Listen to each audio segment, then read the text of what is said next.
Yeah, one of the nice things about being retired is you've been around for a while, and after you've been around for a while, you make some friends, and that's how I was able to. I just called some friends and said, "Hey, let's go to Texas," and they were kind enough to come along. So we'll leave it at that. My job is to tell you a little bit about NSBA and what we are and where we've been. Again, I'm retired from NSBA, had been there, well, since the inception of NSBA, and prior to that, I worked for AISC. When I finally retired, I left as the managing director of NSBA and had a lot of fun during that time period. At any rate, I'm not seeing any change here. That's okay, I don't need that. Yes, I do. I can just stand over there and do it. Okay, great. That's where we are. Yep. That's perfect. Yeah, as you can see, there are 4 field positions. One is currently vacant, which is why I'm here, temporarily filling in for that left half of the country. You'll meet the last guy that filled that position in a few minutes. At any rate, I want to draw your attention to the lower left where it says Devin Altman. Devin runs the Solution Center, and we'll talk about that a little bit more also. He should be your friend. If you don't know Devin, find a reason to call him. He runs the Steel Solution Center. That's the way you go if you have a question about steel fabrication or steel construction. By the way, these slides are originally put together by Jeff Carlson. You'll see his name at the end, who was a Denver Broncos fan, and I think that's how that picture got in there. I'm not sure what he's trying to tell us. And especially this year, he's not happy about being a Denver Broncos fan, but he's living with it. Again, the Solution Center is the place to go if you have a question, and if you need an answer or an interpretation about any NSBA documents. They'll work as a conduit to get information from fabricators back to designers if they want to know which way to go. Simple things like, well, which is a better framing solution? 5 girders at 9 feet on center, or 4 girders at 12 feet on center? Which is going to be a more economical solution by the time you're all done. They'll do the preliminary design for you. I can't say that. They'll conceive a solution for you. They'll do a conceptual solution. We can't say they do designs because we'll be accused of doing engineering. But they'll do this, come up with a conceptual solution, put it in front of a fabricator, and ask their opinion on what's the cost and what's the best way to go about it. So it's a place to go. Call the number there, ask for Devin. I had an example a short time ago. Somebody called me with a question. Hey, a contractor ran over an anchor bolt before we put anything on top of it. What can we do? I said, sounds like a question for Devin. So I turned it over to him, and he took care of it. I ran into that guy a couple of weeks later, a month later. He said, man, that guy Devin, he knows all this stuff. He gave me ASTM specs. He told me about heating and cold bending, and he gave us an answer how to straighten this thing out. And it was all within like 36 hours. I said, well, that sounds like pretty good service. He said, yeah, it was a great service. So then I asked him, so do you get that kind of service from the concrete guys? He said, no. I couldn't resist. Some of the one upcoming event for NSBA is the next World Steel Bridge Symposium. I'm sure several of you in the room have been to that at least one time in the past. If you haven't and you work with the DOT, you should know that NSBA and AISC offer complimentary registration and travel to DOT personnel. There will be a curb girder workshop this year. Standalone comes up the day before the regular program. But we started doing the complimentary registration and travel support for DOTs maybe 10 years ago. And at first it was really hard to get people to come because they just couldn't get the time off. Some people had to take vacation time and would come anyway. But it's really started to pick up. I think more of the DOTs accept the fact that they can take this information, they can take this support from industry without being accused of being bribed. And that's a good thing. It works to everybody's benefit. I had a story one time we were putting together a program for the New York State DOT, had it all set up, and it was going to happen, I think, in January. And we'd done all the work at the end of the previous year, which happened to be an election year. And that particular year, the state of New York elected a new attorney general in November. Long about December, she discovered that industry was going to come and deliver this information to their people. And she said, we can't do that. We can't accept that. I'm getting this. What do you mean you can't accept that? What's the problem? I said, well, does it have any value? Geez, I hope so. You know, we're going to come in and give you all this education for 4 hours. I hope it has some value. Well, then we can't take it. And we had to cancel it because there had been a previous examples of corruption and bribery within the state. So they said, we're not going to have any exceptions. We're not going to have any gray area. We don't take nothing from nobody. Okay. That was about 10 years ago. They've changed since then. Anyway, DOT people, Jamie, let them loose, let them come. You know what it's all about. Resources for designers, things that NSBA has developed over the years that are available out there for your benefit. These are new ones, more recently put together. The first one is a guideline for the navigating routine steel bridge design. This is everyday stuff, straight roll beams or plate girders. If you follow all of the ASHTO specifications, you'd say, man, there's a lot of stuff I got to do just to design a beam. Well, this guideline will help you get through all of those ASHTO requirements and just get to what's important so you can get that design done pretty quickly. Additionally, there's been a latest update to the Steel Bridge Design Handbook. Well, it says FHWA handed that back to NSBA. Steel Bridge Design Handbook was actually originally produced by U.S. Steel back in the late 60s, early 70s. When U.S. Steel and Bethlehem Steel cut back on that kind of support to the industry, it got turned over to AISC Marketing at the time. And we tried to keep it up to date, but it was a pretty comprehensive document, a lot of technology in there. It kind of got away from us when AISC Marketing became NSBA. We had a new infusion of money and tried to keep it up to date. Still couldn't keep up with it. So FHWA said, well, we'll take it. So they had it for a couple of years and updated it to, I think, the 8th edition of the ASHTO specs. Does that sound right, Ronnie? Where'd Ronnie go? Yeah, at any rate, it's since been handed back to NSBA. When FHWA had it, actually, they had subbed it out to HDR. I heard some HDR names come up earlier. Anyway, we have it back now, and we've just finished updating it to LRFD 9th edition. So it's out there. It's much more comprehensive. There's many chapters. I think there's 19 chapters and 6 design examples. Much more so than what's in the that guideline for routine design. New document out, how to accelerate steel bridge fabrication. I'm just going to let this slide sit here for a second so you can quickly look at the bullets, and Ronnie's going to talk about it when he comes back after the break. Is he after the break? Whenever. But there's a lot of ways to accelerate steel bridge fabrication. Communication is key to it, communication between all the parties. I think Ronnie will focus on that. This is a new document, publication November 22. It says at the bottom, I think it actually will be available by the end of the month. This is kind of everything you ever wanted to know about uncoated weathering steel bridges. Reviewed all the existing literature, and there's all kinds of literature and research and studies. I took all that, put it together, and everything you need to know about where it comes from, how it works, how to make it work in your bridge, and what it will avoid so that it will work.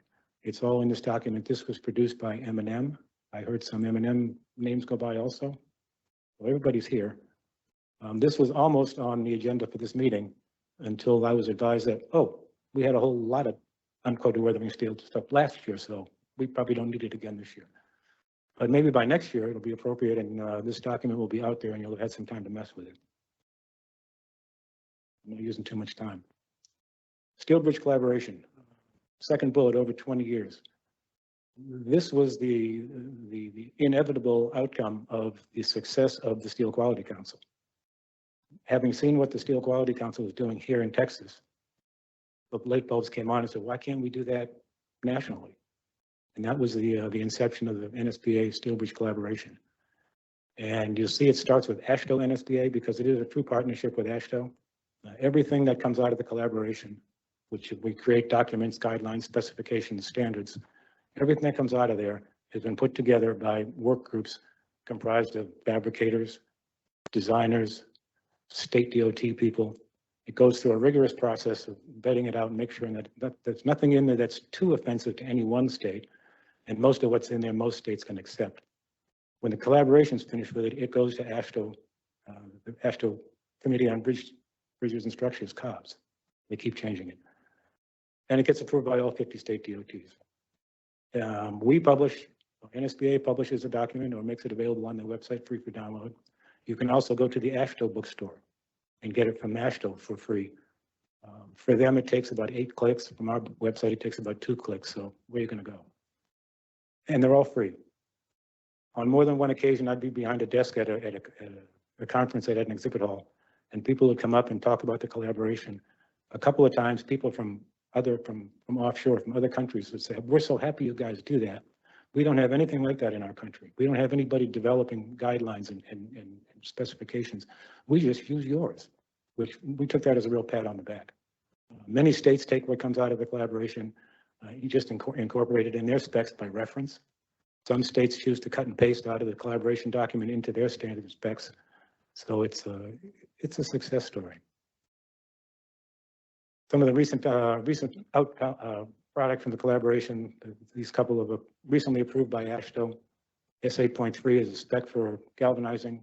That's the follow-on to S8.2, which was the first standard, if you will, for metallizing. And that was triggered because 8 years ago, metallizing kind of was rattling around there, and people said, "Well, I want to use that, but I don't know how to use it. And nobody knows how to use it." A guy approached me with a wire in his hand and said, "I'll metallize for you." We didn't know what to tell him or if he'd done a good job. So the collaboration said, "We'll take that on," and created a document for that, which then triggered the galvanizing people to say, "Well, why don't you do one for us too?" So we did.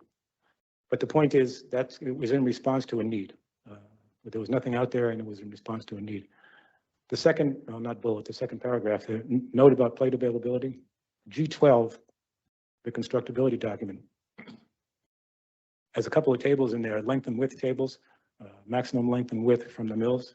And Jason may comment on this when he comes up, he may not. Just want to give you a heads up that the latest version of G12, which I think came out 2 years ago at the most, those numbers have changed. And it's a very common question that comes from designers. How long can I get from the mill? How wide can I get from the mill? And that has changed over the years. And so there's been an update to those tables in this document. If that's of interest to you, go download the document for free and see what's there. Next collaboration meeting, next April. I'm not sure where at this time, neither are they. Current initiatives. So those documents we just looked at, those are the result of past initiatives, things that we worked on in the past. Here's things we're working on today. One is, the first one is a document about single coat inorganic zinc coatings. It's sort of a corollary to the new weathering steel document. Everything you want to know about inorganic zinc coatings will be in this document. They're not that widely used, but they seem to have good success. So if it's a place where you can't use weathering steel, this might be the next choice. It works. It seems to have good service experience. But again, it's a small sample size. This document will capture all that and give you a heads up if you want to think about something. What do I do if I can't use weathering steel? And the second document there, the coatings durability study, is also primarily addressed with weathering steel.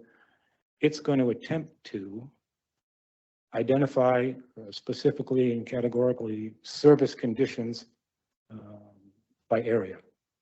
Okay, so we'll have the service conditions here for steel. It's an aggressive environment. Here's a less aggressive environment. Here's a mild environment. And then I'm not sure exactly how many categories there are going to be at this time. But within each one of those categories, which would be an appropriate and cost-effective corrosion protection system to apply. Obviously, if it's a mild environment, weathering steel is going to work. If it's an aggressive environment, you probably need to use something else. But this will try to give some guidance on what else would you use in an aggressive environment and why. In the old days, back when I started, there was a kindly old gentleman, Seymour Coburn. Did anybody remember Seymour Coburn's name? He worked for the steel industry, and he would go out and evaluate a specific site for a bridge project and tell you if it was good or bad for weathering steel. I had the pleasure of escorting him a couple of times, and he would go to the National Meteorological people and get the weather records. How often is it dry? How often is it wet? How often is it cloudy? He would go to EPA and get all the air quality information. What are the chemicals and what's going on in the air? And then he would just walk around and talk to people and ask them, hey, how long has that mailbox been there? Well, yeah, because it's not very rusty. I just wondered how long it's been there.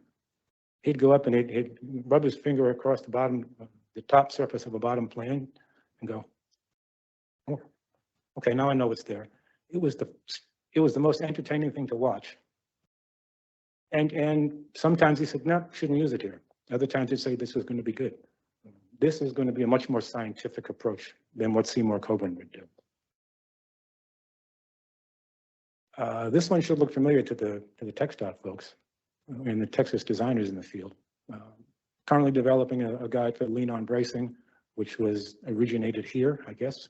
Carl, that sound right? Did Todd take the lead on this?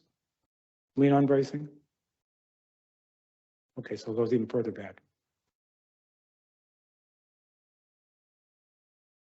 Aha, okay. So I don't understand, why is M&M doing the guide? Ah, okay. That explains it. Thank you. But, and probably mostly, I won't spend any more time on this, but just to know that's coming. It's one of our current initiatives. This is this design and resource survey. This is going to be the birthplace of future initiatives. Like we had resources from old initiatives, current initiatives. This is where we're going to figure out what to do next. And we're going to reach out to the design and construction community and say, what do you need? What are we missing? What can we provide to the industry to take time and effort out of designing and building steel bridges? So there's a survey form out there. It's available at this location. I think it's I clicked on this web page today just to make sure it was working, and it is. It's a 10 or 15-minute survey. Just answer a bunch of questions, and they'll compile all that information and try to come up with, okay, let's do this next and let's do that next.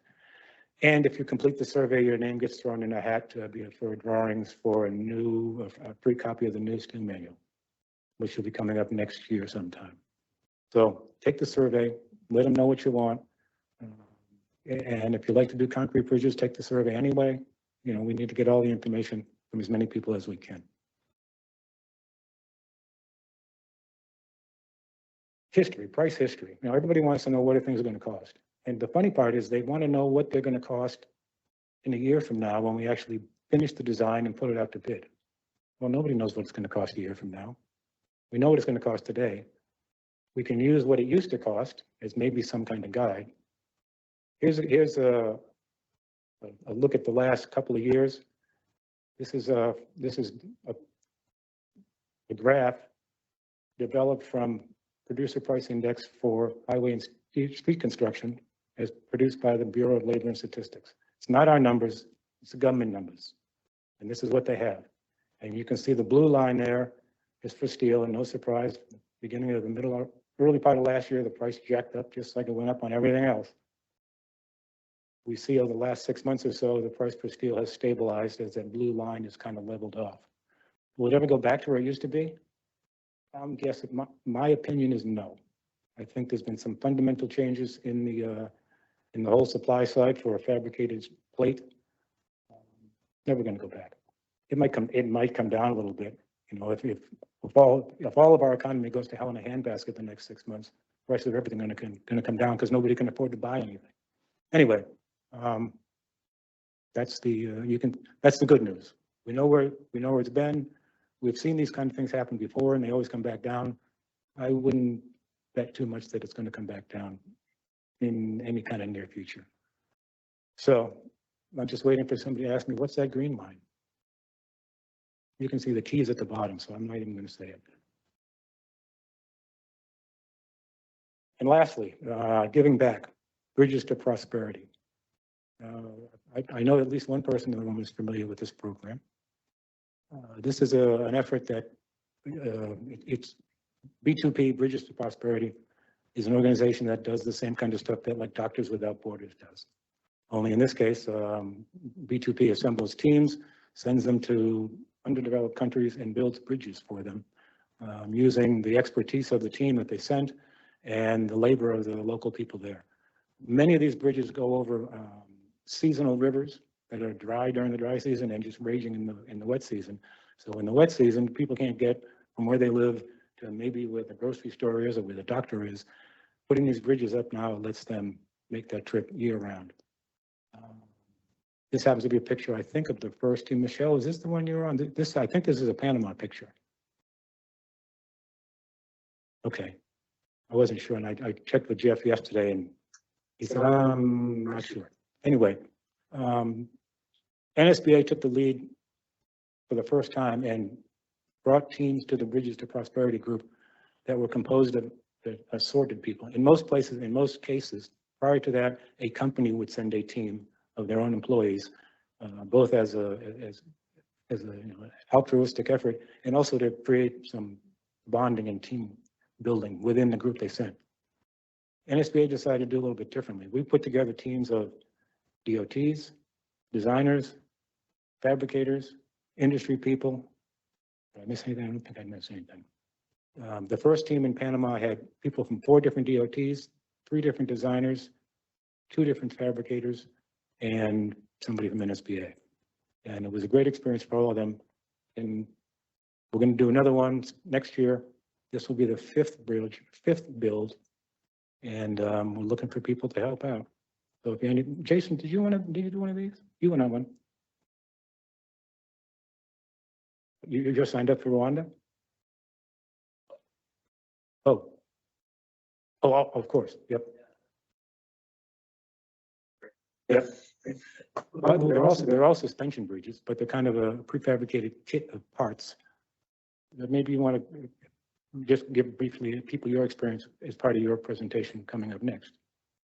I mean, I can say good things about it, but and Michelle, you two might have a conversation. Yeah. So anyway, it's just a way of giving back. With that, I'm finished. I think I'm just about on time. My name was on the front because I'm making the presentation, but if you have any questions, if you need NSBA to do anything for you, call this guy, because he still works there.